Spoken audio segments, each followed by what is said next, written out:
Fuqarolarni raqamli tahdidlardan himoya qilish uchun muhim qadam. Ipoteka bank aksiyadorlik tijorat ipoteka banki va Ichki ishlar vazirligi o'rtasida mamlakatning raqamli transformatsiyasida burilish nuqtasi bo'lish kutilayotgan shartnoma imzolandi. Asosiy e'tibor fuqarolarning raqamli savodxonligini oshirish va ularni onlayn tahdidlardan himoya qilishga qaratilgan.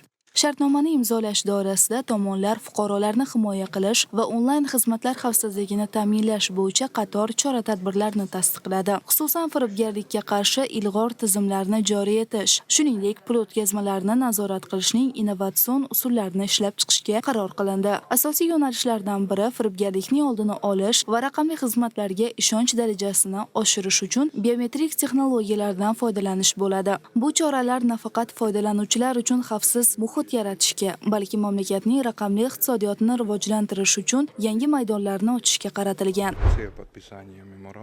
Bugun imzolangan memorandumning asosiy maqsadi firibgarlikka, kiberjinoyatlarga qarshi kurashishni kuchaytirish hamda aholining moliyaviy savodxonligini oshirishdan iborat. Ipoteka bank uchun bu hamkorlik juda muhim, chunki mijozlarning mablag'larini himoya qilish bizning ustuvor vazifalarimizdan hisoblanadi. Ushbu loyihaning muhim jihatlaridan biri huquqni muhofaza qiluvchi organlar, tartibga soluvchi idoralar va boshqa davlat organlari bilan hamkorlikni mustahkamlashga xizmat qiladi. Shuningdek, ommaviy axborot vositalarini jalb etish orqali aholining xabardorligini va moliyaviy savodxonlik darajasini oshirish imkonini yaratadi.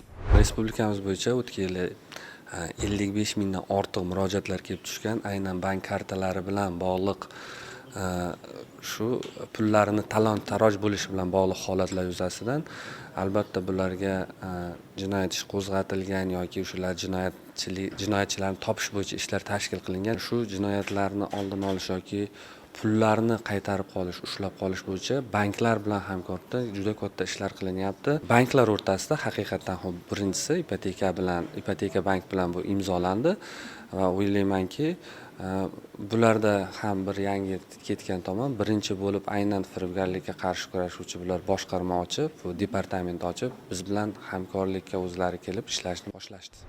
Aholi savodxonligini oshirish maqsadida tayyorlangan videoroliklar ham namoyish etildi. Kreditga ariza berganmidingiz? Yo'q. Demak, firibgarlar bergan. Hozir pullaringizni sug'urta hisob raqamiga o'tkazishingiz kerak. Dodajon, bu firibgarlar, go'shakni qo'ying. Hisobingizni hozir ilova orqali tekshirib ko'ring. Pullar joydaligi aniq. Biror narsa bo'lsa, keling o'zimiz bankka qo'ng'iroq qilaylik. Bank hech qachon karta va hisobingizga oid ma'lumotlarni yoki SMS kodini so'ramaydi. O'zingizni gapga chalg'itishga yo'l qo'ymang. Go'shakni qo'ying. Amalga oshirilayotgan chora-tadbirlar nafaqat yangi texnologiyalar, balki ta'limga ham tegishli. Bank faol ravishda axborot kampaniyalarini o'tkazadi. Mijozlar va xodimlarni tahdidlarni aniqlash va oldini olish uchun o'qitadi. Tadbir so'ngida Ichki ishlar vazirligi va Ipoteka banki o'rtasida aholining raqamli savodxonligini oshirish bo'yicha memorandum imzolandi.